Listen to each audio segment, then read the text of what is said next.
Assalamualaikum warahmatullahi wabarakatuh. Bertemu lagi dengan saya Ibu Wahyuni Suryaningrum di pelajaran permutasi. Untuk materi permutasi kali ini kita akan bahas tentang macam-macam permutasi dan jenis-jenis soal yang akan teraplikasi di dalam permutasi. Yang perlu diingat, masih selalu memperhatikan urutan. Tidak memperhatikan urutan atau secara acak, kita pakai kombinasi. Apa saja permutasi macam-macamnya? Yuk kita cek di slide selanjutnya. Ya, di sini ada macam-macam permutasi. Macam-macam permutasi ada 3 ya. Yang pertama adalah unsur beda, permutasi unsur beda.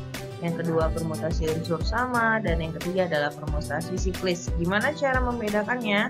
Yuk kita bahas satu-satu. Yang pertama, permutasi unsur beda. Di sini ada permutasi NR sama dengan permutasi N, R. Ada juga yang bentuk nulisnya NPR gitu ya, N permutasi dari R. Itu sama aja. Gimana cara nulisnya bebas, yang penting tahu permutasiannya ya. Biasanya kita pakai P N, R sama dengan N faktorial dibagi N kurang R faktorial. Syarat yang harus dilengkapi adalah harus memperhatikan urutan.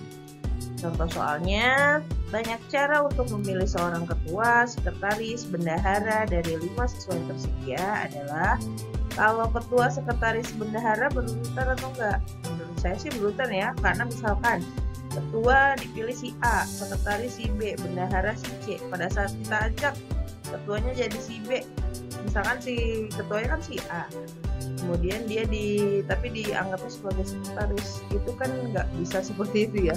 Jadi ketuanya kerjanya sebagai ketua, sekretaris sebagai sekretaris, dan bendahara sebagai bendahara. Jadi sesuai dengan tupoksinya masing-masing. Jadi ketua, jikalau ada ketua, sekretaris, bendahara, kepala keluarga, anak, istri. Misalkan ibu, bapak, anak. Misalkan ibunya si A, bapaknya si B, anaknya si C. Nah, di kartu keluarga kebalik tuh. Protes nggak? Protes ya. Jadi yang harus memperhatikan urutan, kita pakainya nanti permutasi. Oke, ketua, sekretaris, bendahara ada 3 poin. Berarti yang akan dipilih adalah 3 orang. Tapi siswa yang tersedia ada 5 orang.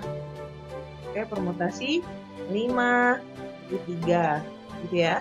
P 5,3 sama dengan 5 faktorial dibagi 5 dikurang 3 faktorial. 3 pilih cuma 3, yaitu ketua, sekretaris, dan bendahara ya. Maka sama dengan 5 faktorial dibagi 2 faktorial. 2-nya dari mana? 2-nya dari 5 dikurang 3. Tuh, ingat, dari 5 faktorial dan 2 faktorial bilangan besarnya adalah 5. Maka si 5 ini kita berhentikan sama di 2. Jadi 5 kali 4, 3 kali 2 faktorial. Oke, ada faktorialnya sebelum dia menyentuh angka 1. Jadi 5 kali 4 kali 3 kali 2 faktorial dibagi 2 faktorial. Sama ya, 2 faktorial atas dan bawah, kita coret saja. Sisanya adalah 5 kali 4 kali 3, yaitu 60 cara. Jadi cara yang tersedia untuk memilih seorang ketua, sekretaris, dan bendahara dari 5 orang siswa bisa kita menggunakan 60 cara. Seperti itu. Oke, next, permutasi unsur sama. Kalau tadi unsur beda, sekarang unsur sama. Kalau beda itu ya dari 5 dipilih 3, masih ada sisa ya. Tapi kalau unsur sama itu biasanya dia pengaplikasiannya kepada sebuah kata. Contohnya, kita bahas ke rumusnya dulu. Rumus umumnya adalah P dalam huruf N, K1, dan seterusnya. Jadi K ini adalah unsur huruf yang sama. Kalau unsur huruf yang sama cuma ada 1, ya tulis K1 saja. Tapi kalau misalkan ada 5 unsur huruf yang sama, maka K-nya sampai 5 gitu ya. N adalah banyaknya total huruf di dalam kata yang akan kita acak ya. Contoh soalnya, rumusnya adalah N faktorial dibagi K1 faktorial, K2 dan seterusnya. Contoh soalnya banyak cara untuk menyusun dari kata sama-sama. Sama-sama ini ada berapa huruf? S-A-M-A, S-A-M-A. Jadinya ada 8 huruf totalnya ya. Jadi N sama dengan 8 huruf. Huruf yang sama apa aja? Yang pertama ada S. S-nya yang sama ada 2. A-nya samanya ada 4. M-nya yang sama ada 2. Maka permutasi yang akan kita hitung adalah P sama dengan N faktorial dibagi unsur sama siapa aja? S faktorial, A faktorial, M faktorial. Maka sama dengan 8 faktorial dibagi S tadi ada berapa? 2. Maka 2 faktorial, A-nya ada 4, maka 4 faktorial, M-nya ada 2, maka 2 faktorial.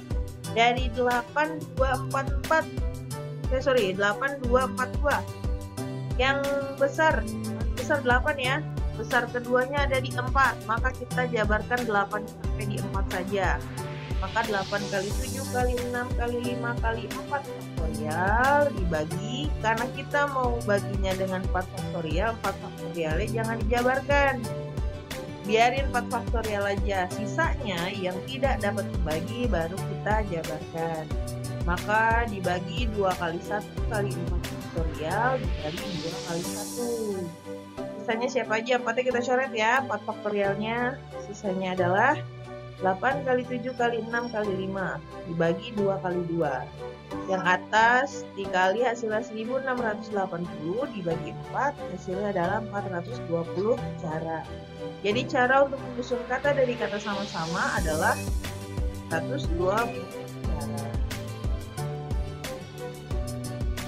Oke, untuk yang terakhir ada permutasi siklis. Permutasi siklis rumusnya adalah N dikurang 1 faktorial. Keywordnya adalah bundar. Kalau duduk di meja bundar, rapat di kursi bundar, ada nggak ya kursi bundar? Pokoknya ada kata-kata bundar ya. Maka itu adalah banyaknya orang yang akan dilibatkan dikurang 1. Tinggal ditambahin faktorial. Contoh soalnya yuk coba dibaca. Dari 4 orang anggota keluarga akan duduk mengelilingi sebuah meja bundar. Cara meja bundar ya. Maka banyak cara untuk susunan yang dapat dibuat dari 4 orang tersebut adalah, ini kita melibatkan 4 orang. Maka si 4 orang ini adalah N. P siklis sama dengan 4 dikurang 1 faktorial, yaitu 4 dikurang 1 berapa? 3 ya. Maka 3 faktorial. Tidak ada pembagi, langsung dijabarkan sampai 1. 3 kali 2 kali 1. Maka hasilnya adalah 6 cara. Ingat, keywordnya adalah bundar atau lingkaran lah. Misalkan nggak ada kata-kata meja bundar, maka diganti sama meja lingkaran. Pokoknya bentuknya bulat aja ya. Itu kita langsung pakai permutasi siklis.